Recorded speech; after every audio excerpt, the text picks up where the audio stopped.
Okay, so I just gave you an exercise that the basic premise of the exercise is that we duplicate the columns of the design matrix X and we see what the impact on the predictions are. So here's the answer. So first of all, the projection should have no, based on this projection intuition, there should be no impact on y hat, right?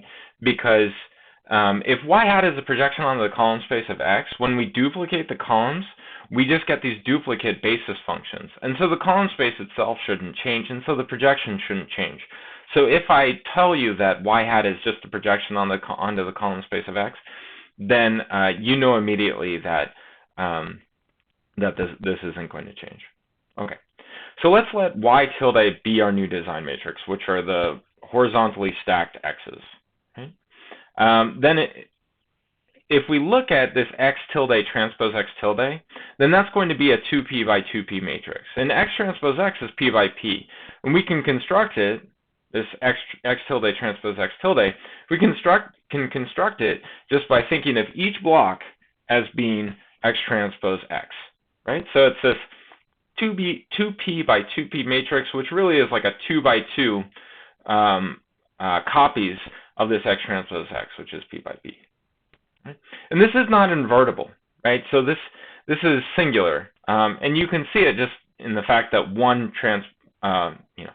the all ones 2 by 2 matrix isn't invertible, right? It has it's singular, and you can see this because it's equal to the one vector times the one vector transpose. So it's rank 1, not invertible. This is going to create some issues if you actually try to invert it using whatever your favorite method. But if we think about the normal equations, then we get this x tilde transpose x tilde. Right? If we think about what that means, then we can still write out the normal equations, right? So we can still write it out. We can still get some solutions to this. It just might not be unique. Right, the beta tilde here, that's the solution to this, might not be unique. So let's just look at what x tilde transpose y is. So this is n by 2p, and so this is a 2p vector, and it's just this x transpose y stacked on top of itself. Right? That's all that happens. Right? And this gives us that x transpose x. So if we just look at this x tilde transpose x tilde, this is this 2p by 2p matrix of copies of this x transpose x. Right? If we think about this, in applying this to the solution that I gave you, which is 1/2 of beta hat stacked on top of itself, then if we look at this, then if we look at the first row, what it does is you get this x transpose x times beta hat, plus this x transpose x times beta hat divided by 2, right? Which is just going to give you x transpose x beta hat. Right? And that same thing happens in the second row, in the second set of rows. Right? And so now we have this x transpose x times beta hat stacked on top of itself. That's on one side of this equation. On the other side of this equation, we have x transpose y stacked on top of itself. Right? And so we get that this is actually true. These equations are true. This normal equation is true for this solution beta tilde, which is just beta hat stacked on top of itself divided by 2. Just because beta hat satisfies its own normal equations. And so that solves that problem. And there was really nothing special about 1/2. All we needed was that when we took the sum of these two elements, that it came out to be just x transpose x beta hat. So we could do that same thing just by taking any theta times beta hat stacked on top of 1 minus theta times beta hat, right? Because when we do this summation, instead of 1/2 plus 1/2, you get theta plus 1 minus theta, which is just equal to 1. Right? So we could do the same thing for that. Okay, so let's move on. So we're going to spend a lot of time exploring instability in your linear regression, and we're going to try to understand it from a linear algebra perspective, right? So it's very important in machine learning and in statistical machine learning in particular to understand linear algebra and what it implies about your various problems, right? Solving ordinary least squares in the lasso and ridge regression and so on.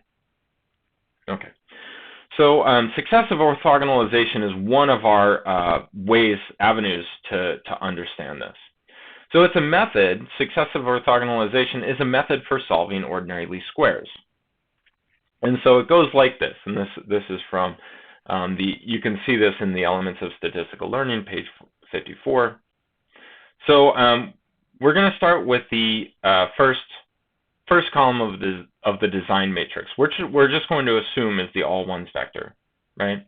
So typically, throughout this course, we're just going to think of the intercept as just another column of X. It's just the 0th one, right? So when I say, a design matrix is n by p, sometimes, if you want to include an intercept, then you just actually make that a p plus 1 matrix and make the 0th element be the b1, right?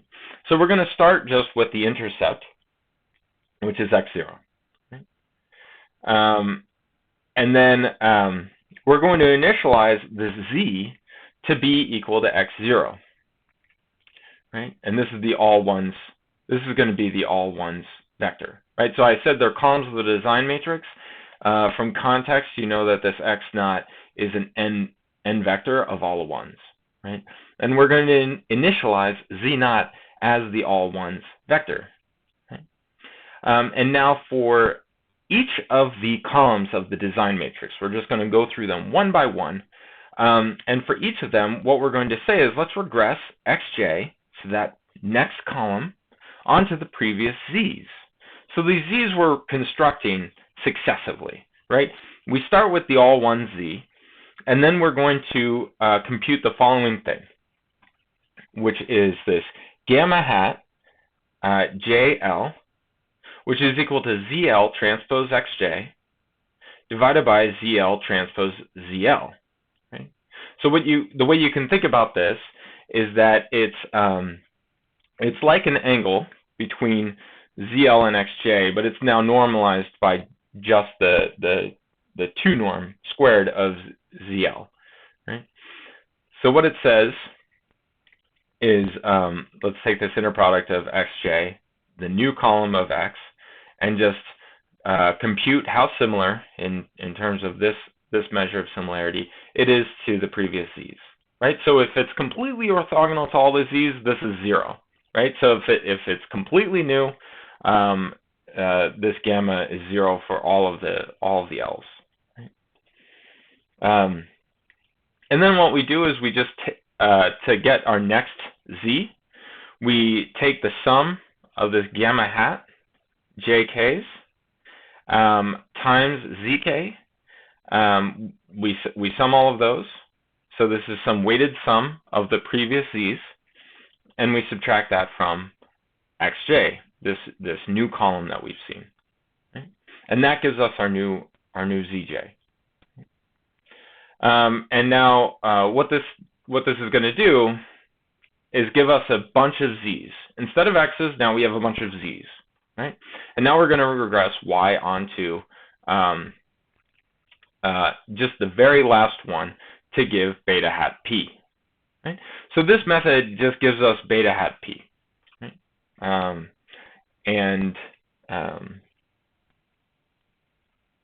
Yeah, which is the last coefficient. It's this is really implicitly what this is doing is Gram-Schmidt orthogonalization of the x's, which makes it so that it's easier to do the regression. Okay. So first of all, let's see, what does it mean to regress onto? So before I said we're regressing this xj onto the previous z's, right? So why is that regression? Well, first of all, regressing onto means we're solving the normal equations, which if we think of z's as the previous z's as being just the matrix where each of the previous z's are the columns, then this is the normal equations. So we have z transpose z, and then I'm claiming that this gamma hat j, that this is a coefficient vector. Right? and it's a j, it's a j-dimensional coefficient vector. Or sorry, it's yeah. And then this z transpose times xj. This is the other side of the normal equation. So this is all we mean by regress onto. So why is this any easier? Well, it turns out that these z's are orthogonal. So what that means is that the columns are orthogonal, which means that this, if you look at zj, take its inner product with zk, then this is 0 for all j not equal to k. For j equal to k, this is non-zero. And that means this z transpose z is diagonal. So if we look at z transpose z, then the jkth column element of that is just a zj transpose zk, right? Which is 0 everywhere other than the diagonal. And so inverting this z transpose z is really easy because it's diagonal, right? So it's easy to solve this equation, and that's one of the reasons why this is quite nice. And we can see this because this is actually, successive orthogonalization is actually equivalent to the Gram-Schmidt procedure for finding an orthogonal basis of the column space of X. So it's not really normalized, it's orthogonal basis for the column space of X. It's easy, it's trivial to normalize them. Okay, and we're going to answer that later after the break. Okay, so this very last part, we're regressing y onto the residual, which is the zp, which is the last z that we've calculated, and we call it the residual because we got it by subtracting x from xp, the regression onto all of the prior z's, right? And it's the only basis element that contains xp. And so regressing y onto z is actually equivalent to regressing y onto x.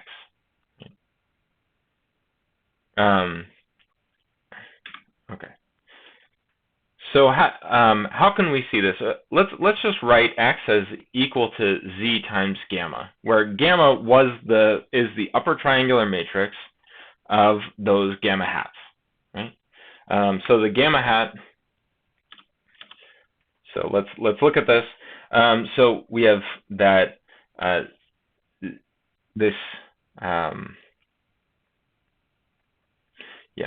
So this z here, we can rearrange terms here to get it so that x is equal to zj plus this sum here, right?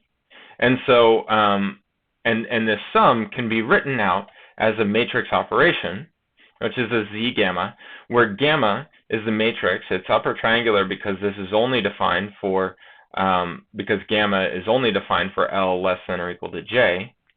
And when L is equal to j, it has to be 1 because that's this coefficient on this cj here. Okay. Okay. So if we write this out, we can write these matrices in the following form by doing the calculation I just mentioned. And then the z is orthogonal. We're going to show that because it's Gram-Schmidt. And this gamma is upper triangular by what I mentioned already. And then let D be the diagonal matrix with the norm of Zj as this norm here, right? Then what we get is that X is equal to Z times D inverse times D times gamma. So this is just, we're multiplying and dividing by D effectively here, right? And we could write that as Q times R, where Q is the C times D inverse, and this is N by P, and R is equal to D times gamma, and this is P by P. Right? Q is orthonormal now. This is Q transpose Q is equal to I, and R is upper triangular. And this is what's known as a QR decomposition. So Gram-Schmidt can give you the QR decomposition in this following way.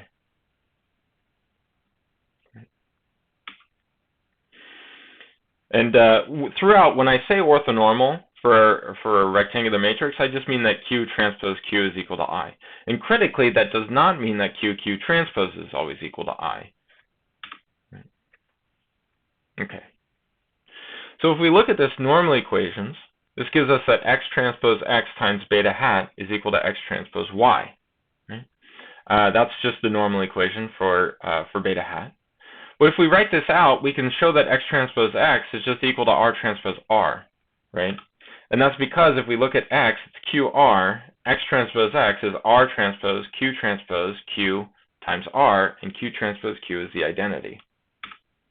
So I expect you probably want to have a pen and paper out and to validate, just to go through these sets of equations yourself to verify what we're seeing here. Okay. So we get this R transpose R times beta hat is what's on the left-hand side. Just go through and make sure that's true based on X is equal to Q times R. And then this is equal to R transpose Q transpose Y, right? Because that's just what X is Q times R.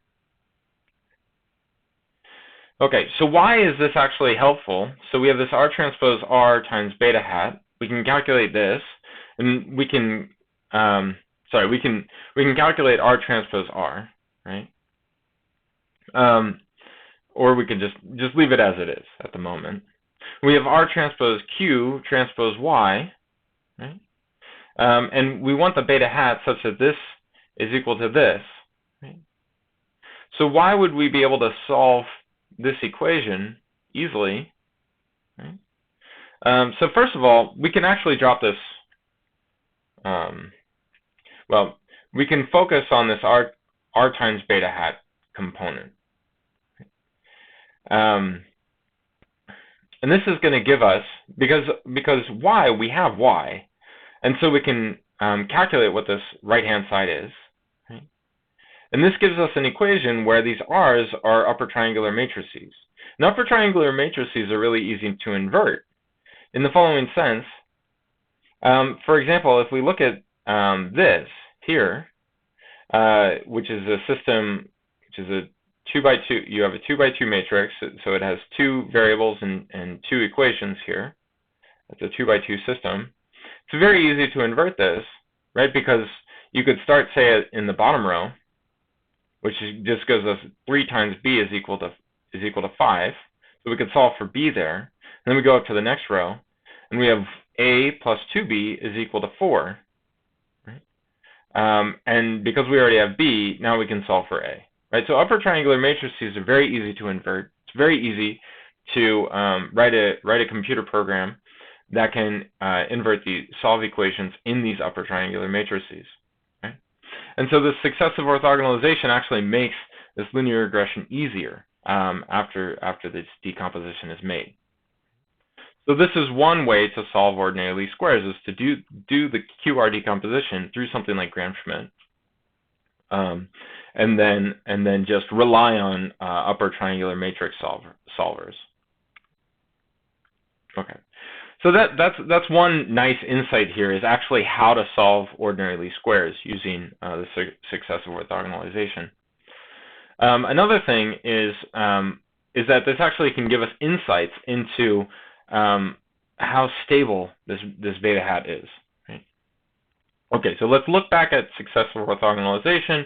We go through the columns of X successively, each time giving us a new Z through this gamma, right? And this is effectively doing Gram-Schmidt. And then we regress Y onto the ZP to give the beta hat P. So this only gives us beta hat P, first of all. So in its current form, it's not a great algorithm, but turns out that because we have the QR decomposition, we can get all of the betas. This algorithm actually exposes the effect of correlated input xj. Okay? So for example, suppose that we have the following linear model. So y is equal to x beta plus epsilon, where epsilon i's, so epsilon is an n vector, epsilon i's are IID normal random variables, right, with some variance sigma squared.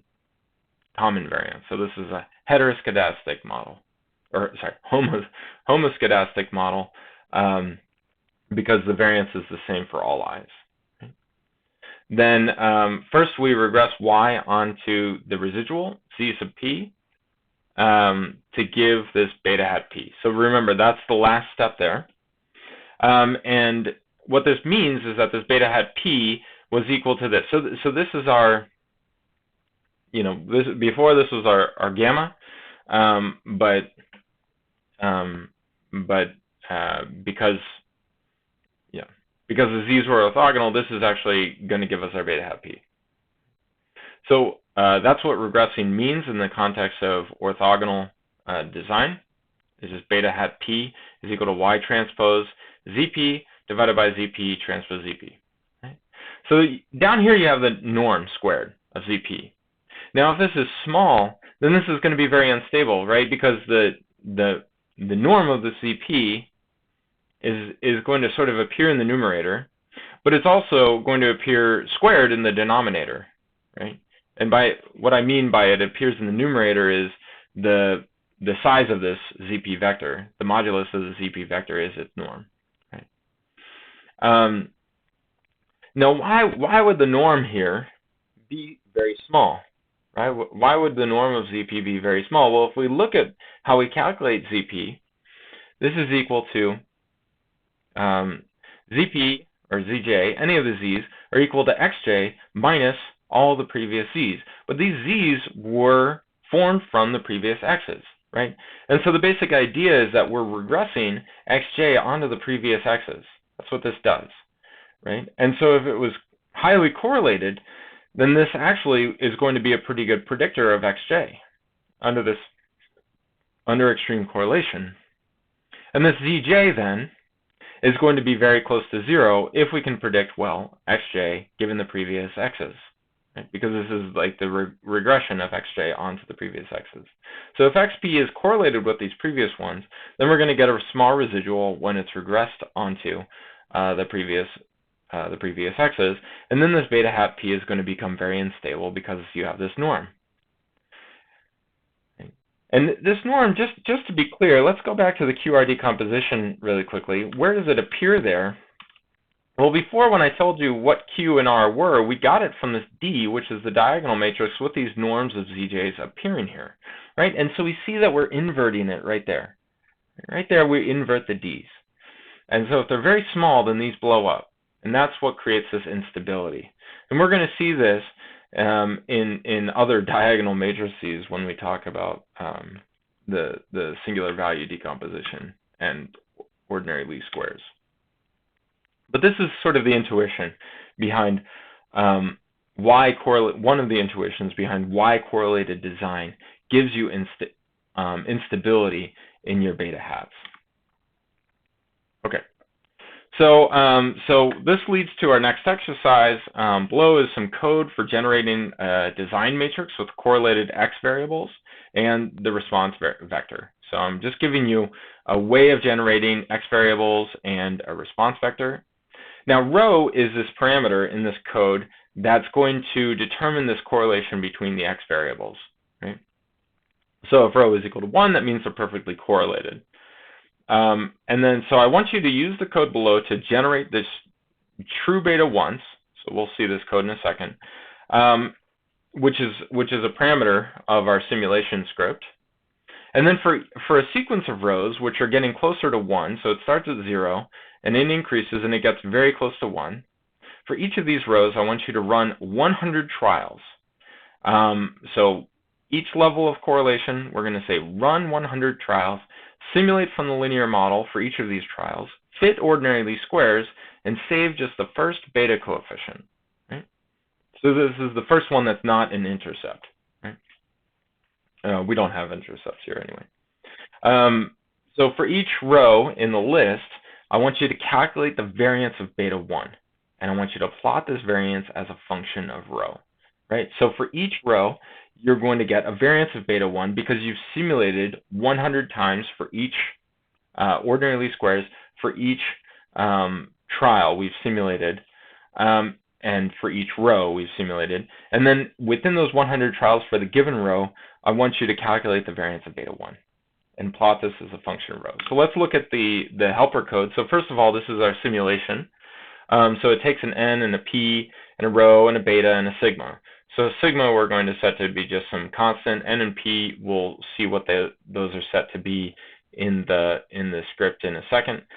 Rho is that correlation. Right?